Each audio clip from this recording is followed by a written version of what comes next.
Hello friends, आज हम बात करेंगे जॉब एप्लीकेशंस की। इससे पहले हम बात कर चुके थे ऑफिशियल लेटर की, लेटर्स टू एडिटर, और आज हम बात करेंगे जॉब एप्लीकेशन की। जॉब एप्लीकेशन होता क्या है? आपने एडवर्टाइजमेंट देखे होंगे क्लासिफाइड कॉलम में, किसी भी न्यूज़पेपर में, उसमें जॉब एप्लीकेशंस के लिए एडवर्टाइजमेंट दिए जाते हैं। जैसे कहीं टीचर की आवश्यकता है, कहीं किसी और पोस्ट के लिए रिसेप्शनिस्ट की आवश्यकता, डॉट टू डॉट एग्जीक्यूटिव की आवश्यकता होती है। तो जिस भी कंपनी में, फर्म में, स्कूल में, कोचिंग में कोई पोस्ट खाली होती है तो उसकी तरफ से एक एडवर्टाइजमेंट दिया जाता है। उस एडवर्टाइजमेंट को देखकर, और वो एडवर्टाइजमेंट आपने एडवर्टाइजमेंट टॉपिक में पढ़ा होगा सिचुएशन वैकेंट के नाम से। तो सिचुएशन वैकेंट के नाम से जो एडवर्टाइजमेंट दिया जाता है उसके अकॉर्डिंग हम जब पोस्ट के लिए अप्लाई करते हैं तो वो जॉब एप्लीकेशन कहलाती है। अब उसमें आपका जो ये जॉब एप्लीकेशन है, ये जो टॉपिक है, इसमें क्वेश्चन दो टाइप से आ सकता है। एक, आपको क्वेश्चन पूरा दिया जा सकता है, या फिर आपको क्वेश्चन में एक सिचुएशन वैकेंट का एडवर्टाइजमेंट दिया जा सकता है। That's clear. इसके बाद में हम बात करते हैं कि जॉब एप्लीकेशन में सबसे इम्पोर्टेंट चीज़ क्या होती है। सबसे इम्पोर्टेंट, आपको जॉब एप्लीकेशन, जो बाकी आपके लेटर्स के फॉर्मेट है बिल्कुल सिंपल है, उसी की तरह जॉब एप्लीकेशंस के फॉर्मेट भी बिल्कुल सिंपल है। अब इसमें एक जो यहाँ पर क्वेश्चन में मैंने एक CV वर्ड लिखा है, करिकुलम वाइटी जो होता है, जिसे आप रिज्यूम या फिर बायोडाटा बोलते हैं, वो इसमें अलग से अपनी पर्सनल डिटेल्स देने के लिए होता है, वो हम इसमें जोड़ते हैं।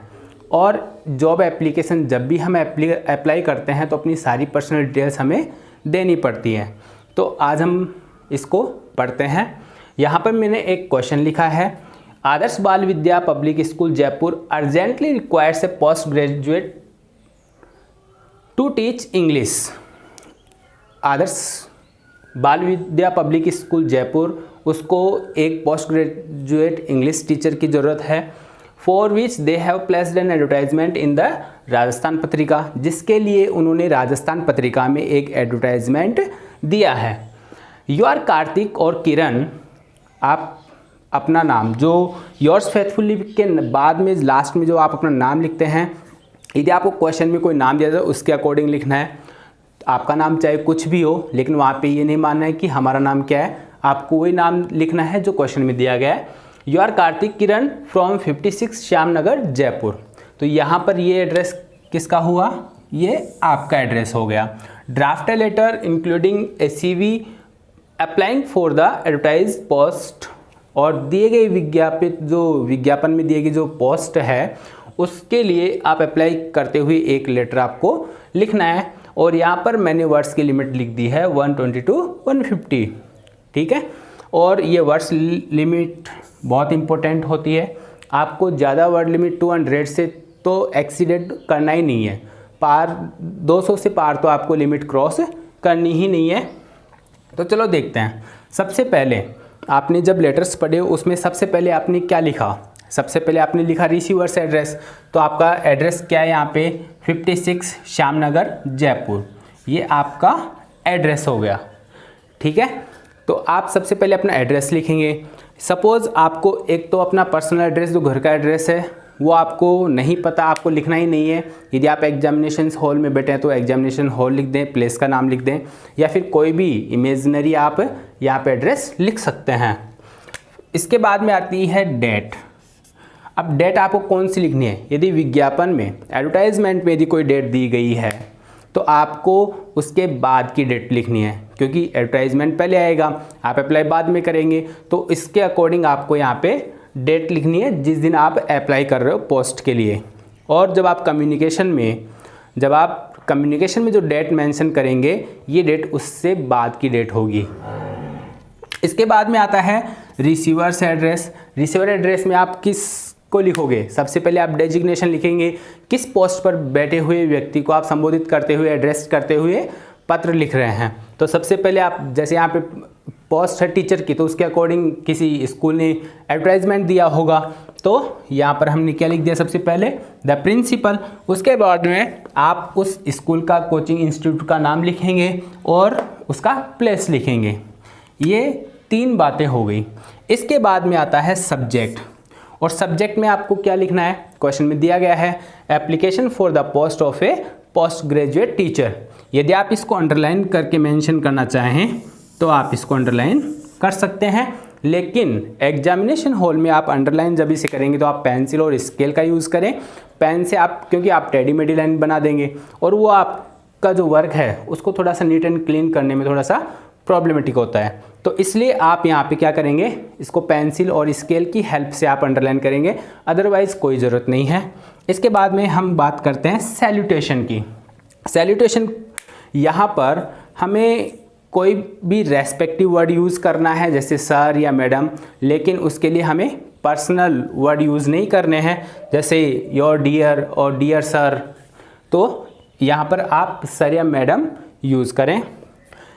उसके बाद में आता है अपना कम्युनिकेशन। कम्युनिकेशन में हम इसको पैराग्राफ बनाते हुए लिखेंगे, ऐसे नहीं कि पूरा शुरू से लेके एंड तक आपने सिर्फ एक पैराग्राफ बना दिया।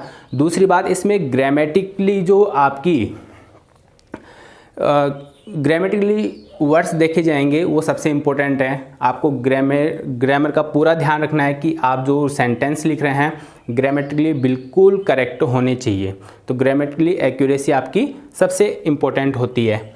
इन response to your advertisement in the Rajasthan Patrika, Rajasthan पत्रिका में दिए गए आपके एडवर्टाइजमेंट के जवाब में ये लेटर हम लिख रहे हैं, डेटेड ऑन May 14, 2021, जो आपने 14 मई 2021 को पब्लिश किया था। For the post of an English teacher in your renowned school, आपकी सम्मानित जो स्कूल है उसमें एक इंग्लिश टीचर की पोस्ट के लिए।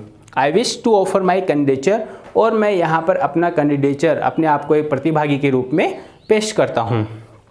I am enclosing a copy of my biodata for your kind consideration, मैं आपके विचार करने के लिए मैं अपने बायोडाटा की एक कॉपी यहाँ पर साथ में प्रतिलिपि लगा रहा हूँ। I am available for the interview on any day of your convenience, मैं आपकी सुविधा के अकॉर्डिंग किसी भी दिन इंटरव्यू देने के लिए रेडी हूँ, अवेलेबल हूँ। या आपने इसको मेंशन कर दिया, यहाँ पर आपने न्यूज़पेपर की बात यहाँ पे मेंशन कर दी, फिर नेक्स्ट पैराग्राफ में आपने अपने बारे में बता दिया। उसके बाद में आप उनके लिए, कंपनी के लिए जो भी एश्योरेंस देना चाहते हैं वो उसके बाद में यहाँ पे लिख सकते हैं। If given a chance to serve you, यदि आपकी सेवा का एक मौका दिया गया, I assure you that I shall work with sincerity and dedication up to your satisfaction, तो मैं आपकी संतुष्टि तक समर्पित भाव से और सिंसियरिटी से वर्क करूँगा। उसके बाद में आप लिखेंगे थैंक यू, और विद लाइन स्पेस यहाँ पे आप लिखेंगे योर्स फेथफुली। योर्स फेथफुली जो आप लिखते हैं आपका ये वाई कैपिटल होना चाहिए विदाउट एपोस्ट्रॉफी, और उसके बाद में आप क्वेश्चन में दिया गया नाम जो आपको दिया गया है, मेंशन किया गया है, वही नाम आपको यहाँ पे लिखना है। अब इसके बाद में बात करते हैं हम बायोडाटा की। बायोडाटा में आप क्या डिटेल्स इंक्लूड करेंगे। फॉर एग्जाम्पल आपका नाम यहाँ पे दिया गया है, तो नाम के बाद में जब आप बायोडाटा बनाएंगे तो बायोडाटा के लिए आपको क्या करना है, कौन कौन से टॉपिक इंक्लूड करने हैं, आपको नेम लिखना है अपना, ऊपर आपको जब आपका लेटर फिनिश हो जाए यहाँ पर, तो इसके बाद में आप लिख सकते हो एनक्लोज बायोडाटा, और बायोडाटा के बाद में आप यहाँ पे इसको आप सेंटर में लिख सकते हो। यदि आप ये वर्ड यूज़ कर रहे हो तो आप इसको लेफ्ट हैंडेड भी लिख सकते हो। नेम, आपका जो नाम यहाँ पे मेंशन किया गया है वो नाम आप लिखेंगे। उसके बाद में आप अपनी डेट ऑफ बर्थ या फादर्स नेम लिखेंगे।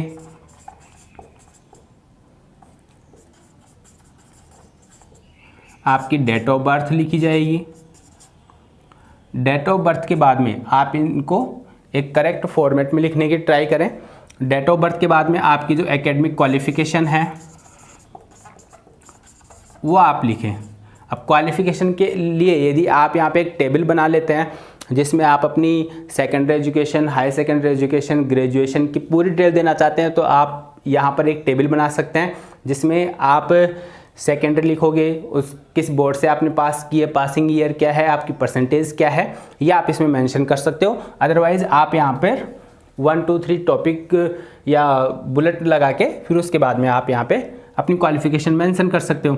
क्वालिफ़िकेशन के बाद में हम बात करते हैं यदि आपकी कोई हॉबी है उसके बारे में, यदि अदर स्किल्स आपकी हैं उसके बारे में, आपका कॉन्टैक्ट